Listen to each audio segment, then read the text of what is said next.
Man, oh man, I do not know where to start with this. Perhaps I should make it clear, I don't usually compliment EA or their games. I rarely connect with one, and I usually find them to be cheap, mass-market piles of uninspired, trite, troglodytic, transmogrified garbage.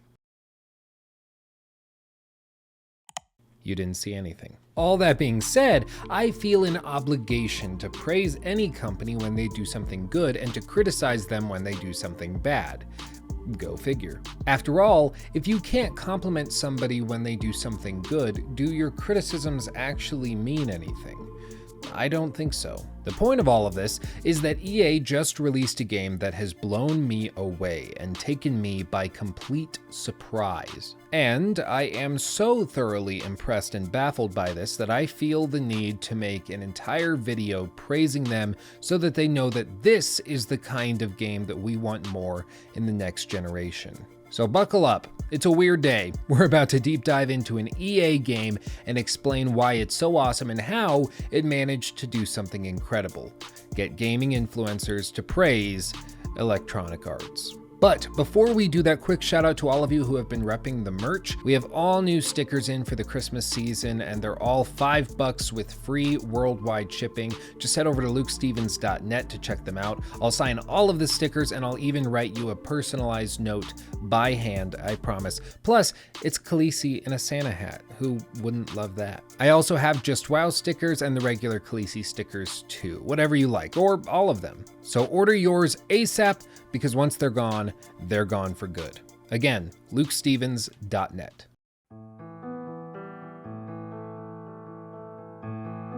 I have a complicated history with Star Wars. Being named Luke, I have for my entire life been assaulted with the exact same joke. People thinking they're so freaking funny. I know you're my father, I get it. So funny. Like even today, like 3.5 hours ago, I'm not joking. Before I started recording this video, I went to Starbucks and placed my order in the drive-thru. And you know what the guy said? He said, "Well, Luke, I may not be your father, but I'll have your drink up at the next window." Seriously, it's constant. But for real, these jokes completely turned me off of Star Wars. It was nothing personal, but the series had always been associated with bullies for me.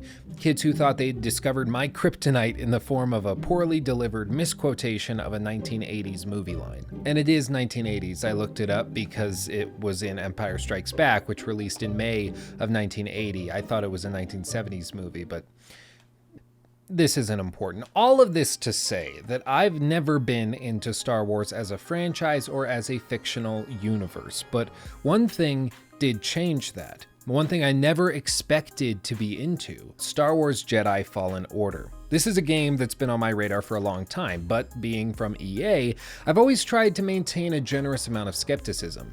I mean, really, how many times have we been burned by them? We get excited about something and they immediately screw over their fans with some cheaply designed, monetized to high heaven piece of garbage. This was actually one of the reasons that I kept so quiet about the game for so long. It wasn't because I was unaware or oblivious, I was just trying to avoid giving free press to a company that has screwed over their customers time and time again.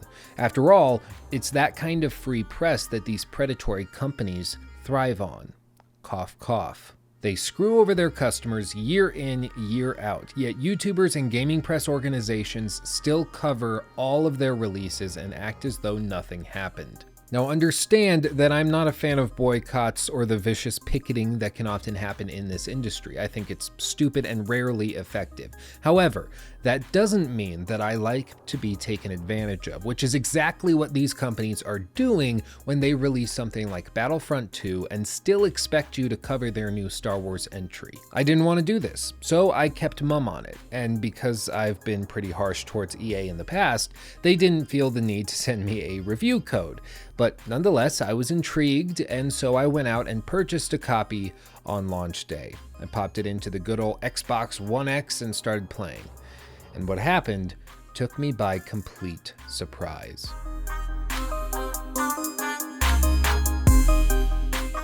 As the game opens, it thrusts the player into an elaborate set piece in a shipwrecking yard where the Empire is having old decommissioned ships deconstructed for scrap for the war effort. These scenes are elaborate and beautifully constructed in almost every conceivable way. The animations are fluid, transitions seamless, and the writing is natural and believable. Seriously, the first hour of this game is so good it's hard to quantify. For real, other than the lack of lesbian makeout sessions, this first hour is on the level of Uncharted 2 or The Lost Legacy. And believe me, I know the boldness of a Naughty Dog comparison. It's not lost on me, but that's seriously how I felt in that moment. It was so shockingly polished and of such quality that it was totally unexpected. Immediately, I wrote down in my notebook, quote, "If this holds through the whole game, this could be one of the best narrative games ever made, much less one of the best Star Wars games." Now, don't be mistaken. The quality goes through some serious pits and valleys through the 15 or so hour journey, and we're going to deep dive into those issues in just a minute, don't worry. But I want to make it clear that in the first hour, I was beyond blown away. The game carries forward at a steady pace, sending you to new areas and presenting a constant stream of new enemies and creatures to fight.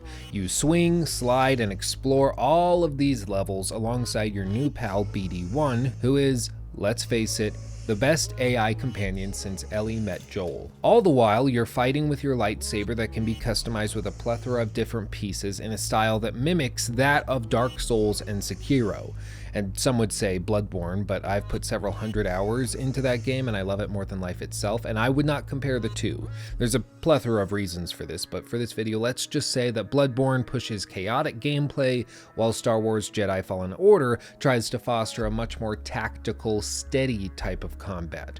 In other words, much more in line with a slower build in Dark Souls or any build in Sekiro, because, you know, there aren't really any builds in Sekiro, because it's not an RPG, but that's beside the point. What I'm saying is that the combat is something that we haven't seen paired with this type of narrative title before.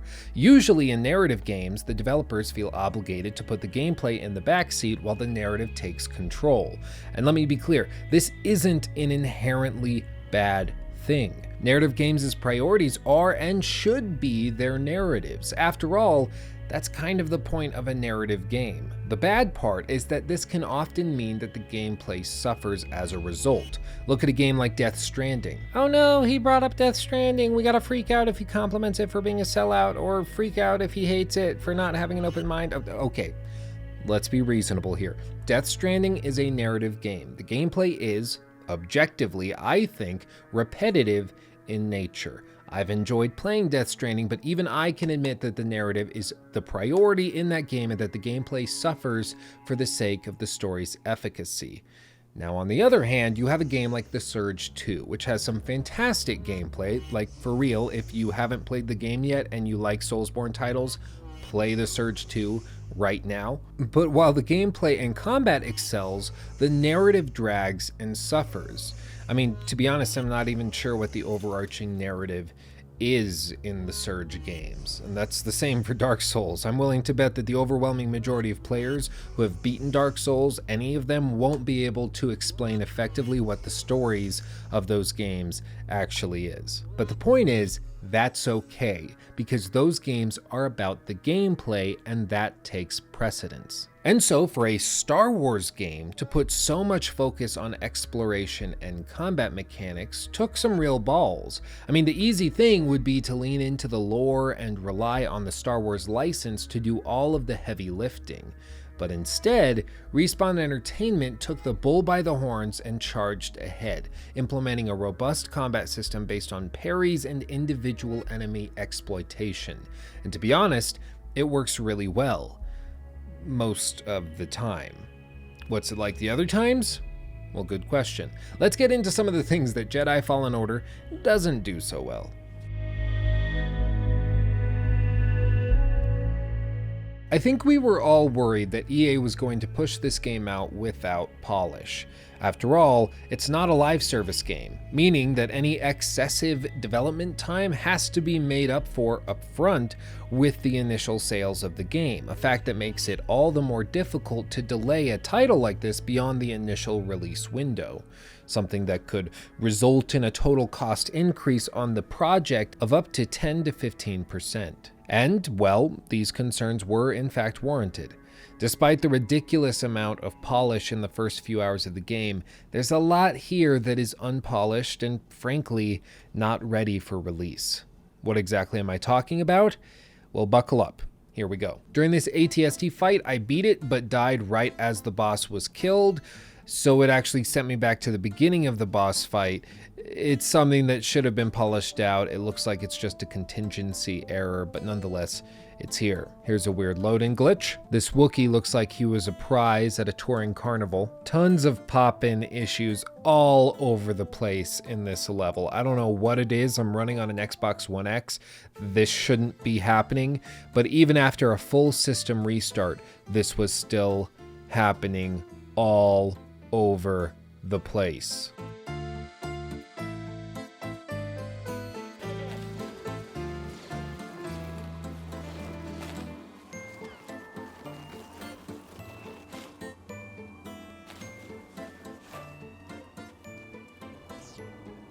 And right here during the live stream, you can see I pop down to a platform, and the second I do so, the stormtroopers disappear and the Guardian drops dead onto the floor.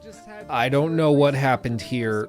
I don't know how to explain it, but it happened. Now, this is just a selection of the glitches that I've encountered in my playthrough. There are, believe it or not, many more, but I've got to keep this video within a reasonable length, so I'll stop it there. Once again, all these problems just prove to me that this game was rushed out. Even though the first 2 hours received an excessive amount of polish, it shows where their efforts were directed, at the opening hours where they could make a good first impression. Now let me be clear, EA games are known for a lack of polish and for premature releases. It's nothing new, as I stated previously, and this is why the first few hours were so surprising to me. But it does seem that EA's management at the end of the day was able to set a release date, and they held the development team to that without any exception.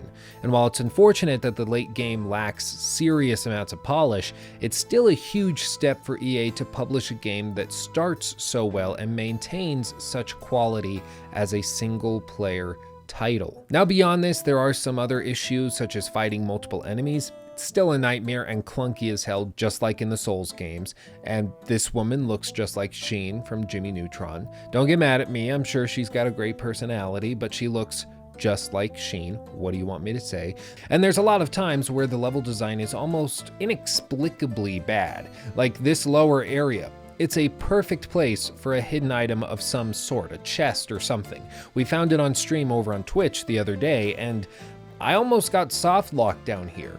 There's no reason this should be here, but when you find it, you feel as though you found some secret passageway and that you should be rewarded. But there's nothing down here. It serves no purpose other than to almost soft lock idiots like myself out of the game. Again, it only furthers the idea in my mind that parts of the game are very well thought out and meticulously designed, while other parts are laughably bad.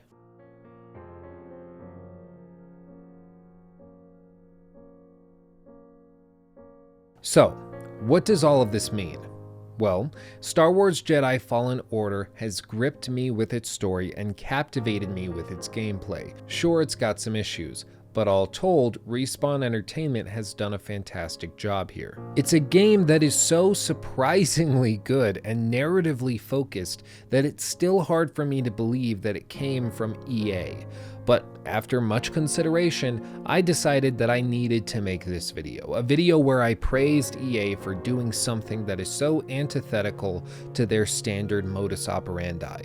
After all, if we never praise a bad company for doing something good, but rather only criticize them when they screw up, how can we expect them to turn around their act and improve? We likely can't. Not to mention that if you never offer praise, your criticisms aren't actually worth anything. You're just a troglodyte that profits off of the mistakes of others. You're a leech. But if you praise somebody or a group of designers, artists, and people that have worked years to deliver a quality product, when they do something great, while holding them accountable for their mistakes, even so, you can rest assured that you're helping make the industry a better place one step at a time. So, while it may seem weird to praise EA, I think it's important to do so in this case. Star Wars Jedi Fallen Order is a fantastically surprising game, and it has done something incredible. Forced the gaming community to praise the Goliath of the industry. That's it from me. Thank you for watching, honestly and truly. Please subscribe and like the video if you enjoyed it. You've probably seen a couple of my videos at this point, so why not subscribe? You probably considered it. Why not make today the day? Why not? Speaking of awesome things you can do, remember to check out the new Christmas sticker and the Just Wow sticker on lukestevens.net. Again, I'll sign them all, ship them worldwide for free, but you've got to go over to lukestevens.net right now to order before they're all gone. They're probably going to sell out pretty quick, just being completely honest with you. So to get yours, make sure you jump over there ASAP. But again, thank you for watching, truly. I love and appreciate you all more than you could possibly know. And I'll see you in the next video.